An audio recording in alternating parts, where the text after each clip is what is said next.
Okay, another big divisional game.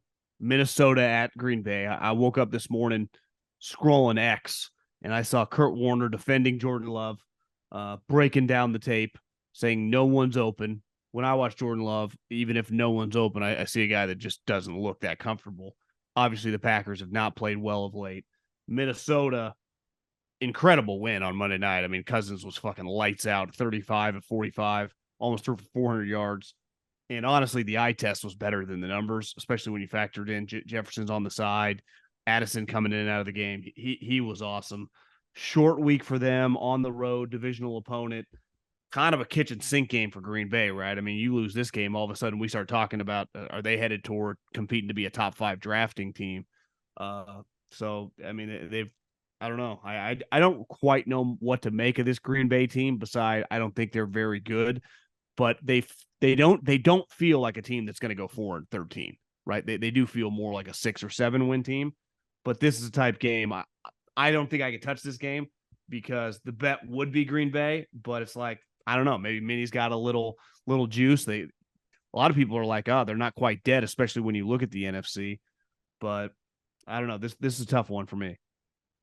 Yeah, this is Packers all the way for me. Now you're getting +1. This is the past 5 weeks. What have we seen? It's all the teams that have the big win that start getting the chatter in the media, and everyone, bettors are like, "Ooh, Kirk Cousins MVP, Vikings playoffs." Like this happened, I think this was a 6th straight week. If you pick out that we said Niners undefeated. Now they're losing. Niners undefeated. You saw the Dolphins put up 70, they get blown out. You see the Bills blow them out. They get all the hype. They should have lost 3 straight since to the Pats, Giants, and Jags. The Niners beat the Cowboys. They lose 2 straight.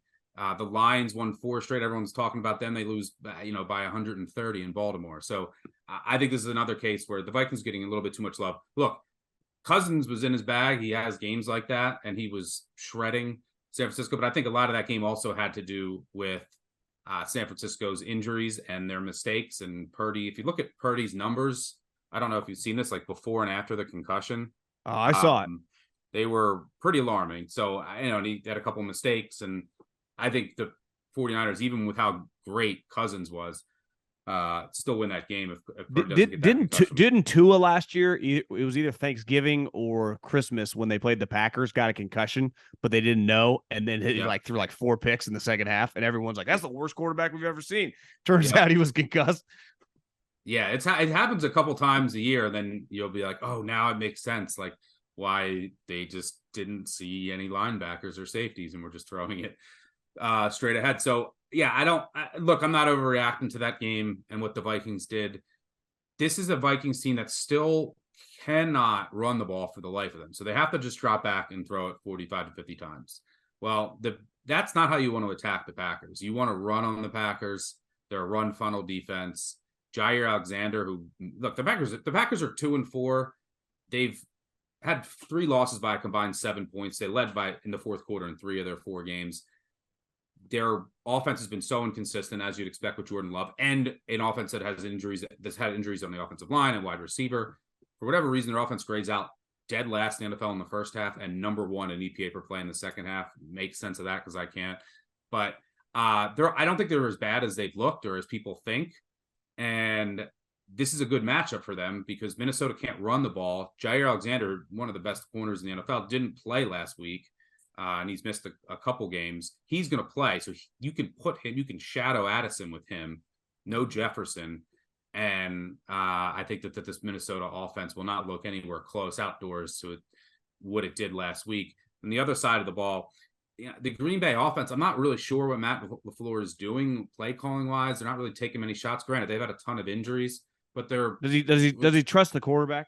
Yeah, maybe not. But they're throwing. They're running it too much. They're throwing it way too short. But guess what? That's what will work against the Vikings. The Vikings are blitzing a ton, and you can run on them. Vikings are 25th in defensive success rate against the run. Maybe Aaron Jones is finally healthy. He's only getting 10 touches a game. I'm not even sure what's going on there. Yeah, even after the bye. But, even A.J. Dillon can have success getting 3-4 yards against this Vikings defense. And the Vikings, what they're doing under Flores, look, they lead the NFL in blitz rate at 58%. But they also are taking away the explosive play. They have double the league average. They're double the second team in drop 8 coverage. So what Flores is doing with this really, this unit that lacks in talent, he's getting the most out of it. But he's bringing a ton of blitzes and he's dropping his safeties way back. He's saying, look, we're going to try to get pressure on you and create a negative play, but we're also not going to let you get, 30, 40-yard gains. You're still going to have to earn it down the field. We hope that you'll make a mistake. But that kind of doesn't really work against the Packers. The Packers aren't trying to drop back and throw it down the field. They're trying to run it, and they're trying short pass, and that's what can work against Minnesota. And Jordan Love, for all his shortcomings, look, a lot of variance in these numbers over, just 6 games, but his numbers against the blitz are pretty good. He has 4 touchdowns, no interceptions against the blitz, 7 touchdowns, 7 interceptions when he's not blitzed. So I think this is the good buy low spot, sell high the Vikings, short week, and it's a decent matchup on both sides if you get into it. I just don't think the Vikings are as good as they looked last week. Packers aren't as bad as they have been. They're getting a little healthier. I think this is your buy low, sell high spot, divisional, home short dog at home outdoors. Give me the Pack here. I know you told me you wanted to get weird. Texans at Panthers. Yeah, this is my favorite over of the week, and some people might be saying like Texans, Panthers over. Well, here's the case. First of all, the Texans are fast. They play fast, and they've been playing. They're, I think, top 5 in pace in the NFL. And Stroud's been good off the jump. Bryce Young has not been, but he showed some flashes. The 2 weeks before their bye week, and that's important because both of these teams had bye weeks leading up to this game with new staffs, new schemes, and rookie quarterbacks. And if you go back 30 years, overs with rookie quarterbacks after a bye week are hitting at about 61% over a 30-year time frame, which makes sense. It's like, all right, let's reevaluate. The game might have been too fast. You get like 2 weeks to kind of reset. What are we doing well? What are we not? I think Bryce Young can really benefit from that. But I think the biggest thing here is that Frank Reich handed over play calling duties to Thomas Brown right before the bye against the Dolphins. And the most interesting thing to come out of that game is with Bryce Young before then, the Panthers were the slowest team in the NFL. That one game under Thomas Brown, it comes from the McVay tree, loved tempo. Bryce Young loved when running tempo at Alabama. They led the league in week 6 in no huddle rate. They were one of the fastest teams that weekend. So I don't think the market's fully accounting for that.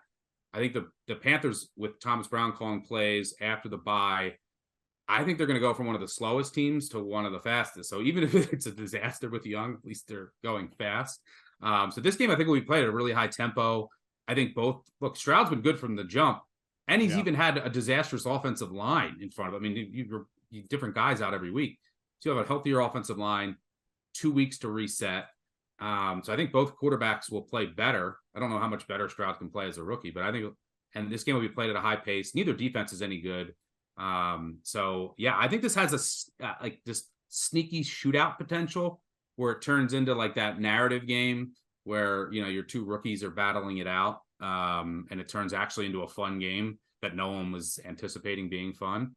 But I think it's the pace here. I think that you're going to see the Panthers offense look a little better. Still not great, but just a little better. But most importantly, they're just going to be going fast and using a lot of no huddle and tempo.